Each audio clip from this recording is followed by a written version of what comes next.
All hail.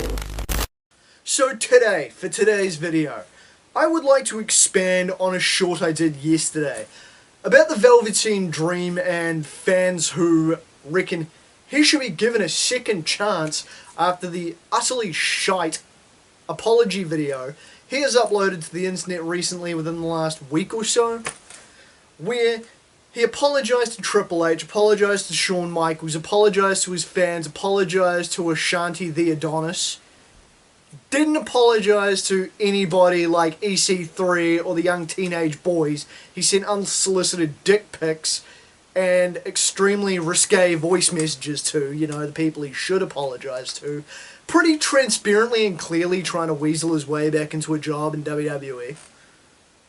And the whole thing with Velveteen Dream and the number of people sitting there going, well, he apologised, everybody makes mistakes, and fucking hell, I get sick of people using that fallback. Everybody makes mistakes. It's funny how the mistakes when the people that idiots are fans of, that do something wrong, do something fucking stupid that they should be either punished or blackballed for, and aren't. Or if they are punished, they then try and come back and do this, where they try and weasel their way back in. And that's what I want to talk about, is the fact that people seem to be really fucking forgiving when it comes to people they like celebrities they like, entertainers they like. And it gets fucking tiring, and this is why it's hard to get justice for victims, I feel. Because if someone is even remotely famous, like Velveteen Dream's pretty well known in wrestling circles, they will garner fans. They will garner a lot of fans for being good at what they do. And make no mistake, Patrick Clark is one talented motherfucker as a professional wrestler. He's just a creepy fucking ephebophile to go with it, with a laundry list of problems and fuck-ups that have become public and have become clear since 2020. But because they're super talented, they get fans. And those fans, no matter what these people do, will continuously cling on to and be fans of these people no matter what. And then when these people try and do something to improve their images, and 9 times out of 10 it's transparent bullshit, the apologies they don't mean, or the old narcissist's apology of I'm sorry you were upset, these people will go, see, he apologised, come on, bring him back, I'll forgive him, you should too, and you're in the wrong for still holding a grudge. No, that's bullshit, because he hasn't apologised for what he's done, he hasn't taken ownership of his behaviour, he apologised, sorry, I'll correct that, he sort of apologised, and the apology, the extent of the apology was, I'm sorry for embarrassing your brand. That's it. That's it. That's all the apology was. And it happens a lot in wrestling. It's not just the fucking Velveteen Dream. Let's take old mate Travis Banks for example. You've still got people within the New Zealand wrestling scene who are up the guy's ass. Just because he's good at wrestling. You've got fans who are still up his ass because he's good at wrestling. You've got marks that weaseled their way into the New Zealand wrestling scene that are still up his ass because they liked him back when we first met him and because he's good at wrestling. People will make excuses. One excuse I heard with the Travis Banks situation is, oh bro, we don't know the full story. Millie could have photoshopped those images, you know. I've talked to Travis. I know the full story. Yeah, you mean the full story that Travis admitted Millie was right, those screenshots were real, and gave another half-assed narcissist's apology, twice as a matter of fact. The first one was, well, blame the 17-year-old, she agreed to date me when I was in my 30s, and the second one was, leave me and my girlfriend alone and stop trying to hold me accountable. But yes, the screenshots could be fake. Never mind the fact that's how Travis writes. I used to text Travis. When we first met, we used to text back and forward because we got along pretty well. We were mates. That's what I'd call us anyway. He might feel different. I borrowed gear off him for my first wrestling match, so, you know, there's that. But she must be fucking studious to create screenshots that are that fucking accurate to Travis's cadence, but I'm getting off track. The point is, people will look for excuses as to why their favourites aren't guilty, why it must be something else other than them actually doing what they're accused of doing. And this is why it's so fucking hard for people to come forward. Because you get these idiots being up their ass. And that's when "it was a mistake" comes out. And I fucking hate this excuse, man. Like, a mistake is potentially making a bad decision where could have done this, could have done this, picked this, and this was a stupid decision that fucked them over. But there's a difference between stupid decision that fucked them over, grooming, filming people without their consent, being a creepy, obnoxious scumbag. That's where Velveteen Dream's at. In Travis's case, grooming a minor. Not a minor, age of consent's fucking 16 in England. She was 17. He was still in his 30s and it's still fucking amoral, okay?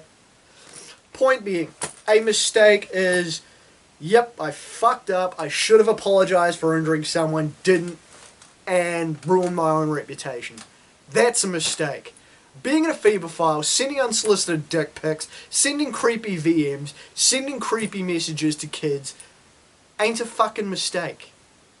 It's like Jeff Hardy after Victory Road. Because it's old Jeffrey Nero fucking Hardy, actually it's not just Victory Road. It's any time this idiot decides to make a fucking stupid decision regarding alcohol and drugs, which at 45 years old you think he'd be old enough to be wiser around. Out come the fat emo girls going, "It was a mistake. Jeffy has a problem. We've got to forgive him." How many fucking times can he do it? How many fucking times is it a mistake if he keeps doing it? It's like with Travis.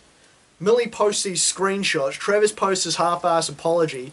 You got some fat scrubber in his tweets going, "It's okay, baby. She's just a bitch." Seriously, some ring rat trying to defend Travis, telling him that, hey, it's all good because he makes her giny tickle, so hey, Travis is A-okay in her book. People will overlook these dickheads because they're talented and they're good at something. And they are entertaining. To me, it gets to a point where, again, you know, if it was a situation where you could separate the art from the artist, as I've spoken about before, fine, A-okay. Like, if Patrick Clark were a little bit of a dickhead, I could just put Patrick Clark over here in his own little box and enjoy the work of the Velveteen Dream. The problem is, you can't separate Velveteen Dream from Patrick Clark. Because Patrick Clark is a creepy sexual predator and deviant, which ties into the character he plays, because you can't go, well, fucking this is just a character, so we can't factor in the degenerate here. No, they're intertwined. There is no dick, character's all good. You can't do that. At the end of the day, it's fucking tiring seeing this shit. It's tiring seeing people act like assholes, not apologise, and play victim when they're called out.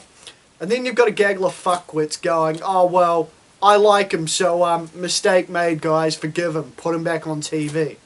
No, fuck you. Victims still matter, regardless of whether you like the person that's guilty of the shit they've done or not.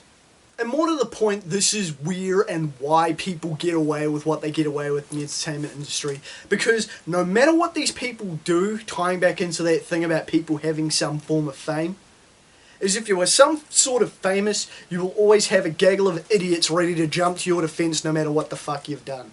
You could blow up an orphanage, so long as you're like a fucking Denzel Washington caliber actor, a bunch of fuckwits are going to defend you. And your victims are sitting there like, huh? And at some point, they're going to cop shit from a bunch of rabid fans who don't want to accept facts because I like the person being accused, so they can't be guilty of whatever they're being accused of because I like them and that's enough facts and evidence for me. Bullshit. You can like whoever the fuck you want, regardless of how amoral it is. You know? But when it comes to them being forgiven and being put back on TV, you're just being a dickhead, okay? There's a bias there, and you've got to weigh up the actual morals versus whether you like being entertained or not. The fact of the matter is, Patrick Clark is a creepy degenerate. End of. So I don't give a fuck if you like him. He hasn't made a mistake. You can't say he's made a mistake, because this is something you can't chalk up to a mistake. So no, WWE shouldn't rehire him, because that would be a fucking PR disaster. They shouldn't rehire him because he's a piece of shit. Just because you like the cunt doesn't mean all should be forgiven and everything he did wrong should be ignored. He can entertain you all the fuck he wants, but at the end of the day, he's a scumbag. And that can be extended to anybody who has done some amoral, repugnant, degenerate bullshit. Just because you like them going, yeah, well, whatever, my bad, shouldn't automatically be a free pass. It shouldn't automatically be, yep, well, half-assed attempt at an apology, I like the mistakes made, blah, blah, blah.